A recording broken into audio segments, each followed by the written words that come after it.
Salut tout le monde, c'est Laurence d'un Goût de forêt. Donc j'ai fait un premier vidéo sur le sapin baumier en fait, puis le fait qu'on pouvait manger ses aiguilles et ses bourgeons et son écorce interne et aussi sa sève comme nourriture en forêt l'hiver ou comme nourriture de survie aussi si jamais vous êtes perdu en forêt.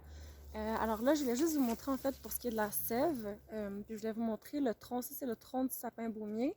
On le voit pas super bien sur la vidéo, mais sa caractéristique, c'est qu'il est vraiment lisse, avec comme des petites boules, des petites vésicules qui sont remplies de sève liquide. C'est comme ça notamment qu'on peut le différencier de l'épinette. En fait, l'épinette, elle va avoir une écorce qui est plus écailleuse et sa résine, si vous voulez, elle va se cristalliser sur le tronc au lieu d'être contenue dans des espèces de petites boules, des petites vésicules comme ça. Donc, je peux me broche dans les cheveux. Donc là, je voulais juste vous montrer, si vous avez évidemment quelque chose pour le récolter, tant mieux, mais si vous êtes juste en forêt, vous pouvez vous prendre un petit bâton mort du sapin. Généralement, dans le bas du sapin, vous allez trouver des petites branches mortes. Donc, vous prenez un petit bâton, puis là, vous choisissez une petite bulle, puis vous voyez, je l'ai déjà percé. Vous venez percer la bulle. Euh, Puis essentiellement, je crois pas qu'on va pouvoir le voir sur la caméra, mais il y a de la sève en fait qui est sortie de la vésicule. Cette sève, vous pouvez la consommer comme ça, telle quelle. Donc, je viens vraiment percer le tronc. C'est un goût qui est acquis, donc des fois on dit qu'il y a un goût acquis pour le vin, la bière ou le fromage bleu. C'est le même genre de goût acquis, moi j'adore ça, mais il faut l'essayer plusieurs fois. Donc, vous pouvez le manger tel quel comme ça. La sève de sapin, en fait, elle contient quand même un peu de sucre.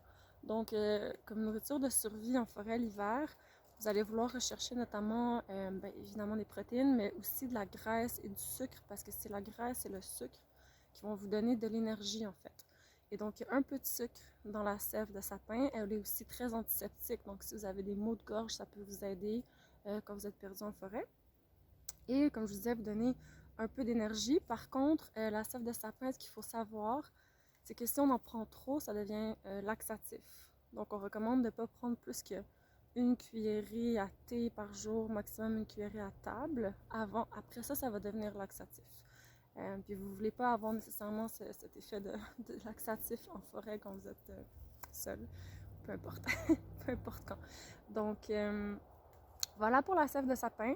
Puis, évidemment, comme pour chacune de mes vidéos, allez vous renseigner vous-même sur le sapin baumier, sur la sève. Si c'est quelque chose que vous pouvez consommer, vous, de façon sécuritaire, tous les arbres et toutes les plantes ont des contre-indications avec certains médicaments notamment, mais pas juste ça. Donc, faites vos propres recherches, voir si c'est sécuritaire pour vous.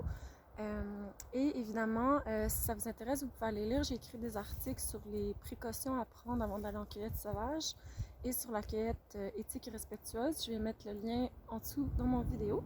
Et si vous aimez en fait mes vidéos, vous pouvez vous abonner à ma chaîne YouTube. Je vais partager d'autres nourritures de survie en forêt au Québec qu'on peut trouver à l'automne et en hiver. À la prochaine!